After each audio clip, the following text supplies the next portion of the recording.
Je sais encore que quand j'étais petite, j'avais jamais vraiment le sentiment d'être en sécurité affective.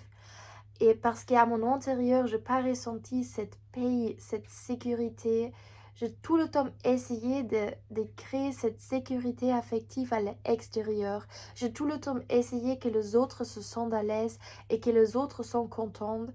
Parce que moi-même, j'avais une vide à mon intérieur. Et je sais aussi qu'à la maison, je me suis jamais sentie en paix parce que mes parents étaient tout le temps en train, pas vraiment de se disputer, mais ils se sont jamais vraiment compris parce qu'ils étaient très très différents. Et ma mère, elle était tout le temps en train de courir. Alors elle avait tout le temps le besoin de nettoyer la maison parce que je sais aussi qu'elle-même, elle se sentait pas en sécurité dedans elle. Et c'était aussi à cause de son enfance parce que ses parents se sont aussi tout le temps disputés et sa mère lui a frappé. Déjà quand elle était petite, elle avait tout le temps le besoin de créer cette paix à l'extérieur parce qu'elle ne ressentait pas cette paix à l'intérieur. Et elle se sentait obligée de créer cette paix à la maison parce qu'elle se sentait obligée de créer cette paix entre ses parents.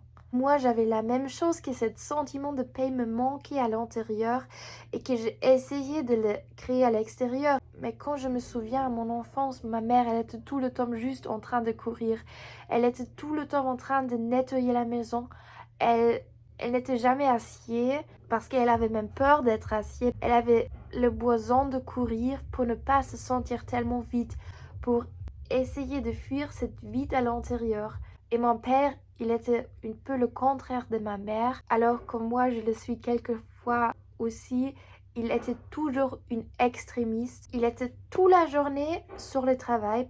Et là, il s'est juste concentré sur le travail.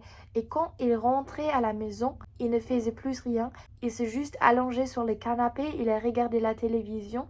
Il ne voulait plus penser à le travail. Il voulait plus penser à rien d'autre.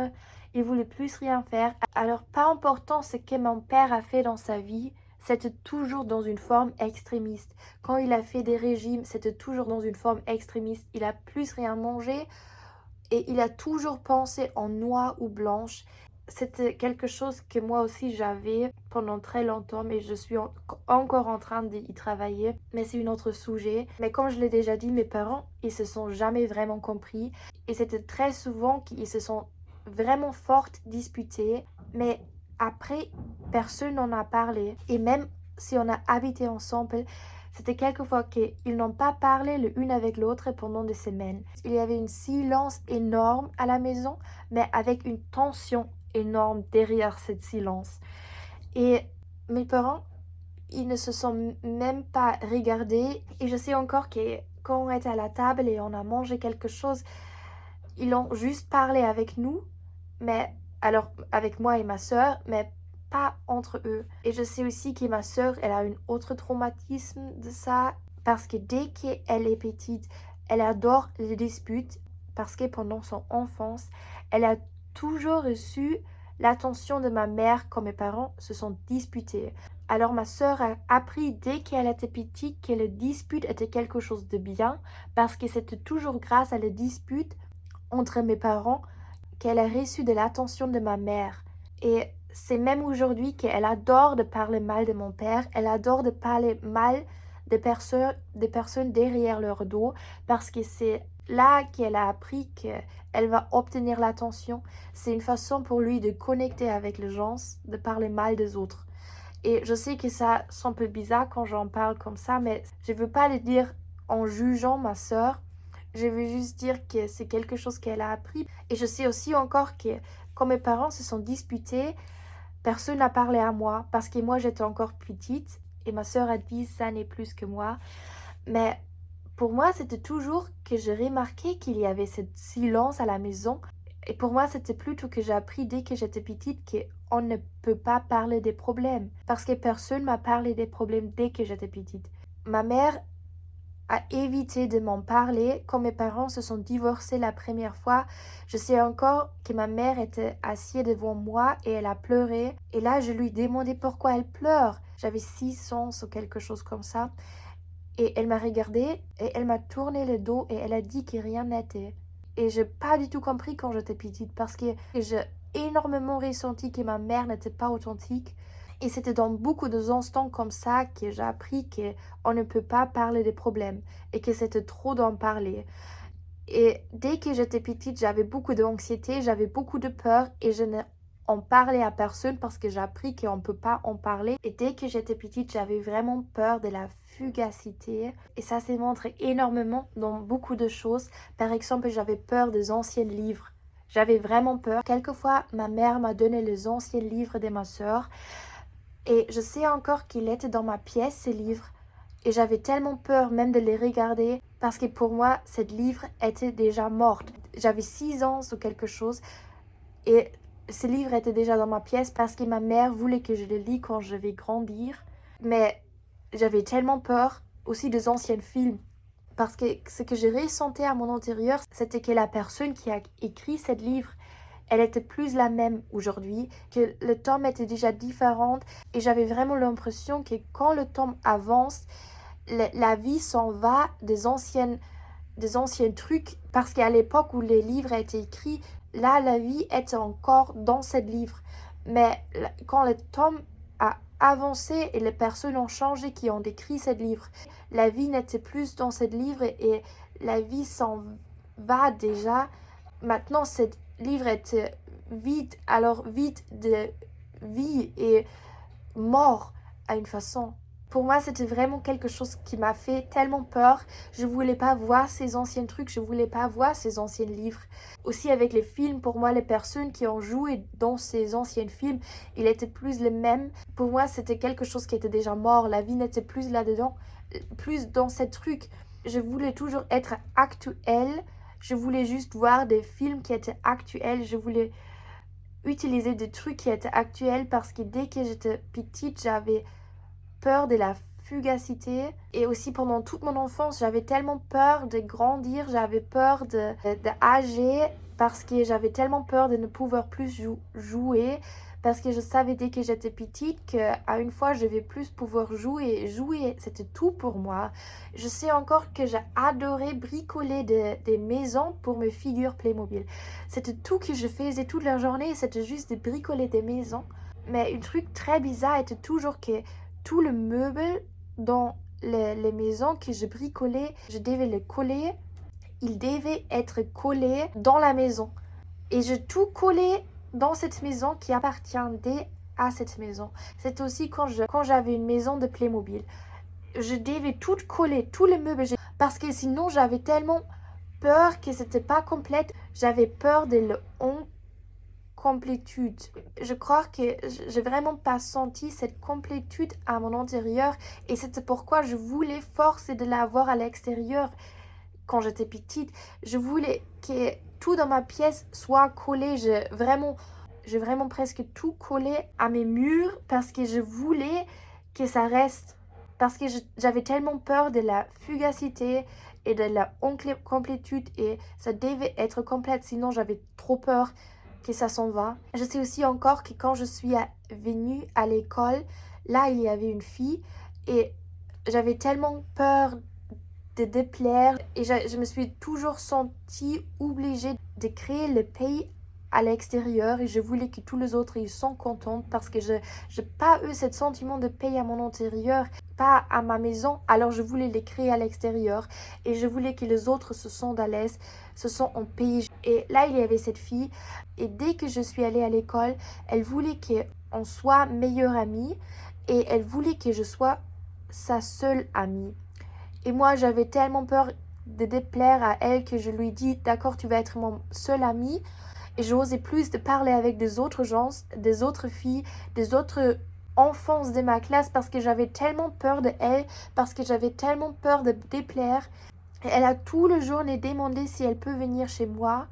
Et j'ai tout le temps accepté, même si j'avais pas envie, parce que j'avais tellement peur. J'avais tellement peur qu'elle soit pas contente que j'ai toujours dit oui et je lui ai tout offert de mes cadeaux. J'avais tellement peur quand elle a demandé quelque chose, je pouvais pas dire non parce que c'était vraiment une anxiété dedans moi. J'étais tellement anxieuse, je sais encore tout mon corps trembler quand elle m'a posé une question parce que je savais que je pouvais pas dire non, parce que je osais pas de dire non, parce que j'étais pas assez, je devais chercher ce sentiment de complétude à l'extérieur elle est venue chez moi et quelquefois elle a juste montré sur un truc et je savais que je devais lui offrir ça et je sais aussi encore que je n'ai jamais parlé à mes parents. Ils ont quelquefois remarqué que quelque chose manquait chez moi, mais j'osais pas de le dire pourquoi. Et j'ai toujours essayé de tout cacher avant qu'elle vienne chez moi parce que je voulais pas qu'elle voie les choses qui étaient les plus importantes pour moi. J'avais tellement peur d'aller à l'école parce que je voulais pas lui voir, parce que je savais que je pouvais pas dire non. Elle m'avait tellement en contrôle et j'avais tellement peur de elle, j'étais tellement anxieuse. J'avais même tellement peur qu'une autre enfant venait chez moi parce que j'avais peur que cet enfant va me parler. Je pouvais pas dire non à cette enfant, mais j'avais en même temps tellement peur qu'elle va voir que je parle avec une autre enfant. C'était vraiment, vraiment grave. Et aussi quand elle était malade à l'école et j'étais seule, dans cet instant, je me suis sentie hyper bien parce que je savais qu'elle n'était pas là. Alors, je pouvais juste être seule. Mais c'était même là que j'avais peur qu'après, quand elle va revenir à l'école, qu'elle va remarquer que je parlais avec des autres enfants. Et j'avais 6 ans là. Et j'avais tellement peur, j'étais tellement anxieuse. C'était là que je commençais de tellement profiter du temps seul. J'ai adoré de jouer seule dans ma pièce parce que quand j'étais seule, j'avais le contrôle chez moi. Je pouvais contrôler ce que je voulais jouer. Et c'était aussi là que je commençais de jouer avec des cailloux que je trouvais dans la rue. Parce que quand je jouais avec ces petits cailloux, je savais qu'elle va pas m'enlever ces cailloux. Et je sélectionnais les cailloux à l'extérieur, je les tous lavais, je tout le jour jouais avec ces cailloux. Je les mis dans mon lit parce que je savais que c'est quelque chose que je peux aimer. Je voulais aimer ces cailloux parce que je savais qu'elle va jamais me enlever ces cailloux. Et c'est aussi là que la peur, alors j'avais déjà auparavant la peur de aller me coucher, mais ça s'est engravé là parce que pendant 2 années je pouvais juste parler avec cette fille parce que j'avais peur de faire quelque chose avec des autres. Mais après je changeais l'école et là j'avais aussi des autres amis ou des nouvelles amies, même si c'était pas facile là. Mais pendant tout ce temps, la peur qu'une autre personne dort chez moi était tellement grande parce que j'avais tellement peur que l'autre personne va se endormir avant de moi. Et je sais que j'étais dans mon lit et j'avais tellement peur d'avoir un corps à mon côté, un corps vide parce que la vie n'était plus dans ce corps. Aussi quand je dormais à la côté de mes parents, j'avais déjà ce sentiment que pendant on dort, que la vie s'en va du corps. Et je voulais pas voir ça, je voulais pas rester réveillée à la côté d'un corps qui était vide. C'était vraiment une peur immense. J'avais aussi peur quand je devais me endormir seule. C'était déjà auparavant parce que j'avais peur d'être emprisonnée dans mes rêves et de ne plus pouvoir me réveiller. Et je faisais plein de cauchemars comme enfant. Mais avec une autre corps, c'était encore plus grave. Je voulais rien à ma côté qui était mort parce que j'avais tellement peur du mort. Pour moi, c'était terrible.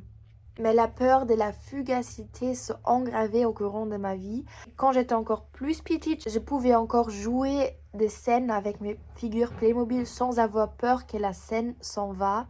Mais au courant du temps, j'ai obtenu même la peur que la scène s'en va. Et je jouais une scène et que cette scène va partir après. Et parce que j'avais peur de ça, je commençais de tout le temps filmer. Alors c'était quand j'avais obtenu mon premier portable, que j'ai obtenu quand j'avais, je crois, 8 ans. Mais la seule chose que je faisais avec cette portable, c'était de filmer quand je jouais. Parce que j'avais tellement peur que cette scène et tout le scène et histoire que je jouais s'en vendent que j'avais besoin de les garder. Je voulais pas les perdre. Je voulais pas perdre toutes ces scènes parce que pour moi, c'était la vie que je voulais garder. C'était cette vie qui était dans ces scènes. C'était de la magie que je voulais garder parce que je savais que la magie s'en va. Et quand j'étais petite, il y avait un jeu que j'ai adoré et c'était Animal Crossing. C'était sur mon Nintendo et je l'ai adoré parce que ça m'a donné tellement de paix et tellement de sécurité parce que ce jeu était trop adorable avec ses petits animaux et là je pouvais créer mon propre petit village et j'étais la mère et c'était vraiment quelque chose qui m'a donné tellement de paix antérieure. Mais je savais déjà quand je le jouais quand j'étais petite qu'à un point de ma vie, je vais plus pouvoir le jouer.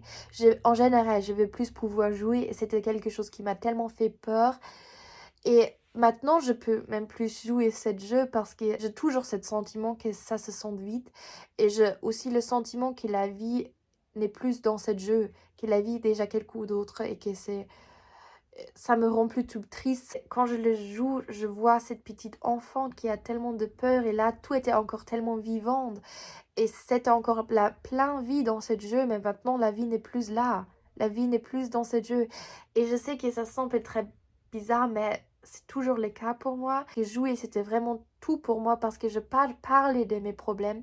Quand j'étais petite, j'ai toujours joué mes problèmes. Quand j'étais seule et j'avais 6, 7, 8, 10, 11, je sais que j'adorais de jouer seule parce que j'ai toujours joué tous mes problèmes. J'ai inventé des histoires où il y avait une personne qui était comme moi, qui avait les mêmes problèmes.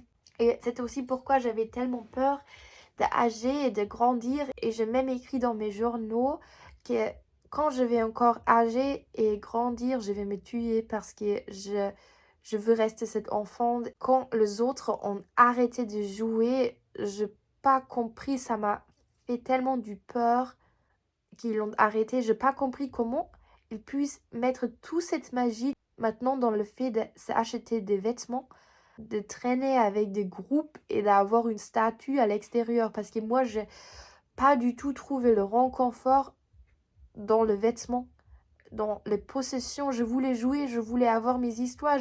Et les autres, ça semble pour eux tellement facile de laisser ça derrière eux, mais pour moi pas. Et c'était là, quand je savais que je devais arrêter de jouer, quand je me suis forcée d'arrêter de jouer avec 11 ou 12, 11, parce que tous les autres ont aussi arrêté de jouer, c'était là que mon trouble d'alimentation a commencé parce que j'avais tellement besoin de réobtenir le contrôle de ma vie à une autre façon.